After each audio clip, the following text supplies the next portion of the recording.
Hello friends, मैं doctor Priyadarshi Srivastava आपके समकक्ष फिर से आया हूँ अपना channel mental wellness by doctor Priyadarshi में एक नया केस लेके आया हूँ मैं आज। ये भी ओसीडी का केस है। ओसीडी माने ऑब्सेसिव कंपल्सिव डिसऑर्डर। इस डिसऑर्डर की खास बात यह है कि इसमें आपके दिमाग में बार बार एक ही विचार, एक ही संशय घूमता रहता है और आपको परेशान करता रहता है। और आप जब इस विचार को रोकने की कोशिश करते हैं, इसको कम करने की कोशिश करते हैं, तो विचार और भी बढ़ता जाता है। ये भी मुस्लिम पेशेंट था, यंग लड़का था 30 साल का, और ये 5 वक्त की नमाज पढ़ता था, हाजी था। इसको एक मन में एक संशय होने लगा। इसको संशय होने लगा कि जब ये सड़क पे चलता था कि कहीं इसके पैर के नीचे सांप तो नहीं है। तो मैंने उससे पूछा कि बचपन में क्या सांप के साथ उसका कोई एक्सीडेंट हुआ हो या सांप ने उसे कभी काटा था, ऐसा कुछ हुआ था उसके साथ? तो उसने इनकार किया, ऐसा कुछ नहीं हुआ। तो मैंने फिर उससे पूछा कि उसके दिमाग में कोई छवि बनती है क्या?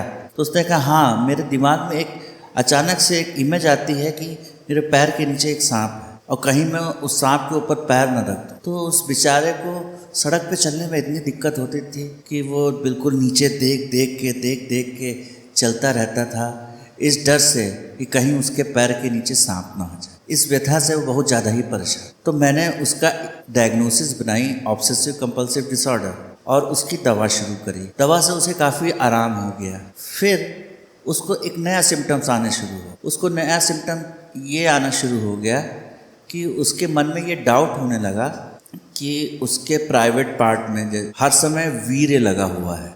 वीर्य यानी सीमेन। तो उसको मन में ये डाउट आता था कि ये कहीं लगा हुआ है। तो जब वो नमाज पढ़ता था तो वो पढ़ नहीं पाता था, क्योंकि उसे लगता था कि वो नापाक है, वो उसका शरीर गंदा है जिस समय वो नमाज पढ़ रहा है। वो बार बार शरीर को धुलता रहता था।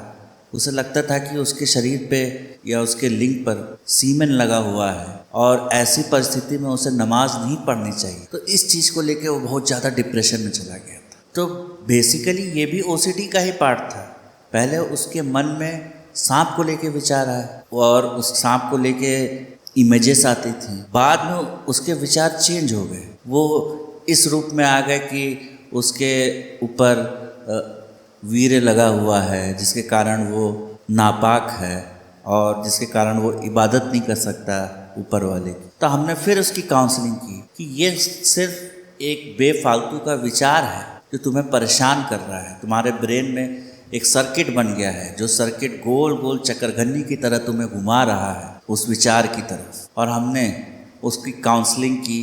पहले हमने उसे एहसास दिलाया कि ये उसका व्यक्तिगत विचार नहीं है, ये एक दिमाग में इलनेस है, एक बीमारी है जो आ गई है हमारे ब्रेन में। केमिकल इम्बैलेंस के कारण हमारे ब्रेन में जो सर्किट्स हैं, वो सर्किट्स में एक तरह से समझ लीजिए लूप बन गया है, एक शॉर्ट सर्किट टाइप हो गया है कि एक ही कहानी बार बार दिमाग में घूम रही है। पहले सांप की कहानी, उसके बाद नापाक होने की कहानी। और हमने उसको पहले तो काउंसिल किया, उसके बाद हमने उससे कहा कि इन विचारों को कंट्रोल करने की कोशिश ना करो, इन विचारों को आने दो, अपने विचार को कंट्रोल करने की कोशिश ना करो। इस टेक्निक को हम लोग थॉट फ्लडिंग कहते हैं कि जो विचार आपको परेशान कर रहा है, आप उस विचार से भागिए नहीं, आप उस विचार को पूरी तरह से एब्जॉर्ब करिए। उस विचार से डरने के लिए नहीं कहा, हमने कहा आप उस विचार का सामना करिए। जितना ज़्यादा आप उस विचार का सामना करेंगे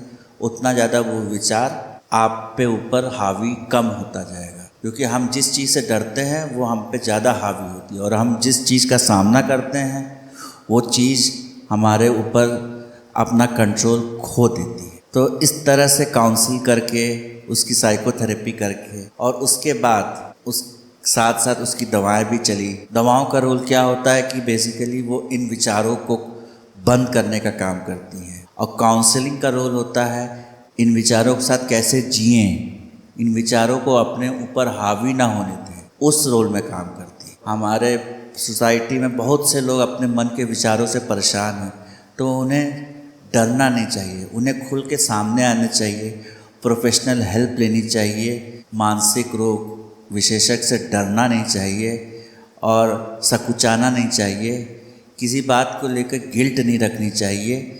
जैसे शुगर बीपी बीमारी है, वैसे ये भी एक मन की बीमारी है और इसका इलाज पूर्णतया संभव है। तो फ्रेंड्स, आप लोग खुश रहें, व्यायाम करें, लोगों से हंसी खुशी मिलें, लोगों की हेल्प करें और मन में कोई भी चिंता हो वो लोगों के साथ शेयर करें।